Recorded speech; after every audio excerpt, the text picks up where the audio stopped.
Cake লাভারদের উদ্দেশ্যে একটাই কথা, মাস্ট ট্রাই, যেখানেই থাকেন এখানে আসেন।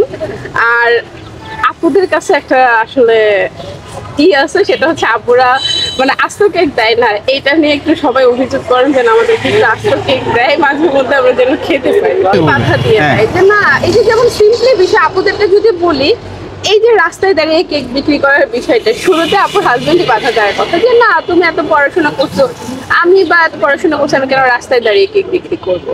এটা চাইলে শুরু থেকে বাধা পড়তো, যখন আমি সবার মধ্যে হোক। কারণ হচ্ছে যে হাজবেন্ড যখন সাপোর্ট দিবে দুনিয়া, আমি একটা কথা সবসময় বলি যে যখন হাজবেন্ড সাপোর্ট দিবে তখন দুনিয়া যদি এক কোনায়ও থাকে আর তার হাজবেন্ড যদি এক কোনায় সাপোর্ট দেয়, সেই ক্ষেত্রে পুরো দুনিয়া সে উদ্ধার করে আসতে পারবে। আর এটার বাস্তব প্রমাণ হচ্ছে আপু।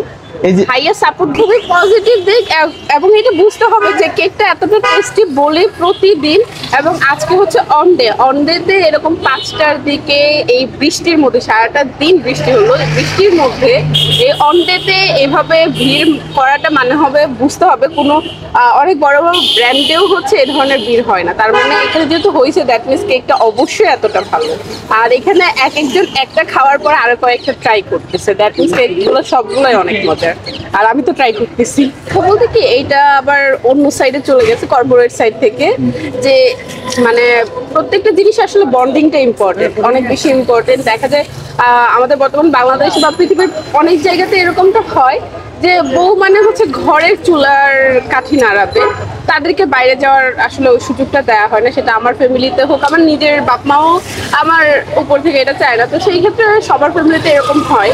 তো ওই জায়গার মধ্যে হচ্ছে ভাইয়া নিজে আপুকে সাপোর্ট করে, ভাইয়া আপুর সাথে দাঁড়িয়ে, তারা কোনো শপেও না, একটা রাস্তায় দাঁড়িয়ে উদ্যোগটা শুরু করেছে। এই যে বিষয়টা, এটা সবার মধ্যে হয় না। তো আমার এক্সপেকটেশন থাকে যে সবার মধ্যে হোক।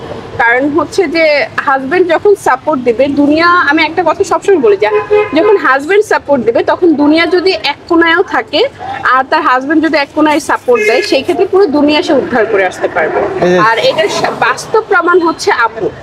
ভাইয়া সাপোর্ট দিচ্ছে বলে আপু এত বড় বিজনেস, দেখা যাচ্ছে প্রতিদিন 25টা থেকে 30টাও নাকি তারা হচ্ছে কেক সেল করতেছে, কেক বানাচ্ছে আপু। তো এই সাপোর্টটা সম্পূর্ণ ভাইয়া দিচ্ছে, এই জন্য আপু হচ্ছে আজকে চ্যাম্পিয়ন হইতে পারতেছে। যদি ভাইয়া আপুকে মেন্টালি আর হচ্ছে ফিজিক্যালি সাপোর্টটা না দিত, সেই ক্ষেত্রে এটা পসিবল ছিল না। তা আমার হচ্ছে প্রত্যেকটা হাজবেন্ডের কাছে একটাই রিকোয়েস্ট থাকবে, আপনার স্পাউসকে সময় দিন, একটা সাপোর্ট দিন। দেখবেন আপনি যদি নিজে ইনকাম নাও করেন, সে আপনাকে ইনকাম সোর্সের ওয়ে বের করে দিবে। সে আপনাকে এতটাইতে রাখবে, আপনার পুরো ফ্যামিলি মেম্বারদের কাছেও আপনাকে হচ্ছে উঁচু পর্যায়ে নিয়ে যাবে, এইটুকু আমার বিশ্বাস। বাধা দিয়ে দেয় যে না। এই যে যেমন সিম্পলি বিষয় আপুদেরটা যদি বলি, এই যে রাস্তায় দাঁড়িয়ে কেক বিক্রি করার বিষয়টা, শুরুতে আপুর হাজবেন্ডই বাধা দেওয়ার কথা যে না, তুমি এত পড়াশোনা করছো, আমি বা এত পড়াশোনা করছি, আমি কেন রাস্তায় দাঁড়িয়ে কেক বিক্রি করবো। এটা চাইলে শুরু থেকে বাধা পড়তো। যখন এই যে আমি বলেছিলাম যে আমি যখন তারা 2টা 3টা নিয়ে কেক বিক্রি করতো, তখন থেকে আমি কেক খেতাম।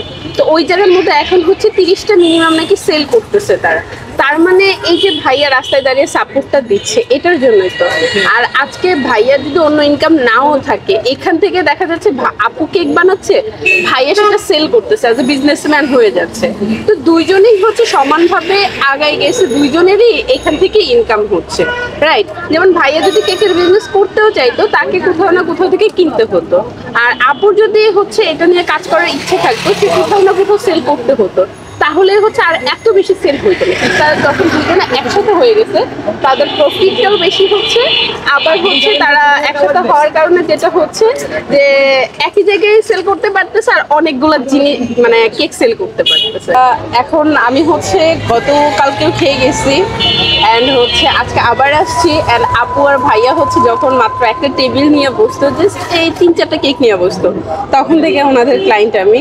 একদম ফার্স্ট টাইম এখানেই বসতো, এসে আমি এমনিতে আমার খুব মন খারাপ ছিল, হ্যাঁ হাঁটতে হাঁটতে জাস্ট যাচ্ছিলাম, কেক দেখে মনে হচ্ছে ওকে আমি একটা কেক খেয়ে নিতে পারি, খারাপ হইতেই পারে।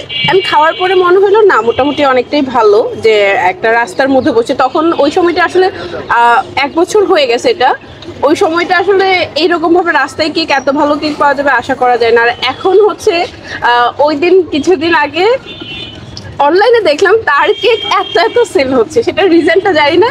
আবার খেতে আসলাম, এমনিতে রেগুলার খাইতাম, বাট অনলাইনে দেখার পরে আবার আসছি। আসার পরে অ্যান্ড দেখি না, এখানে হচ্ছে কেকগুলো আসলে আরো মজা হয়েছে। আর হচ্ছে কালকে খেয়ে যাওয়ার পর কালকে যেগুলো ছিল মোটামুটি সবগুলো থেকে একটা করে হলেও আমি খাওয়ার চেষ্টা করছি। অ্যান্ড হচ্ছে বাটার স্কচটা 2টা খাইছিলাম। আর এখন হচ্ছে যে আবার আসছি, প্রায় বাইক থেকে দৌড়াই নাইমে গেছিলাম যে যদি শেষ হয়ে যায়, কারণ ওই দিন শেষ হয়ে গেছিল। তো তাড়াহুড়ো করে নাইমে গেছি, এখন দেখি না কেক কিছুটা আছে আমার জন্য। তো অলরেডি আরেকটা খাইছি, আরেকটা নিছি, আবার আরো 2টা আছে, ওই 2টা ফ্লেভারও ট্রাই করবো। আমার কাছে কারণ হচ্ছে 100 টাকা এত বড় একটা কেক আমরা অন্য কোনো জায়গায় টেস্টি তো মোটামুটি বাজেট ফ্রেন্ডলি সেখানেও নাই, আর এত টেস্টি তো মানে পসিবলই না। অ্যান্ড আমি লিটারেলি তাদের কথা আজকে চিন্তা করতেছিলাম যে বৃষ্টি হচ্ছে তাদের কেকটা সেল হবে কিনা, কিন্তু এসে দেখি এখানে এরকম ভিড়। তো সবার কাছে ভালো লাগতেছে, আমার কাছে আলহামদুলিল্লাহ অনেক ভালো লাগতেছে। আমি আশা করি আপু এবং ভাইয়া আরো অনেক ভালো বিজনেস করুক এবং হচ্ছে তাদের একটা ভালো কেক পেস্ট্রি শপ হোক, এটা আমি আসলে আল্লাহর কাছে বা সব এই এক্সপেকটেশন থাকে আর কি। কেক লাভারদের উদ্দেশ্যে একটাই কথা, মাস্ট ট্রাই, যেখানেই থাকেন এখানে আসেন। আর আপুদের কাছে একটা আসলে আছে, সেটা হচ্ছে আপুরা মানে আস্ত কেক দেয় না, এটা নিয়ে একটু সবাই অভিযোগ করেন যেন আমাদের কিন্তু আস্ত কেক দেয়, মাঝে মধ্যে আমরা যেন খেতে পাই।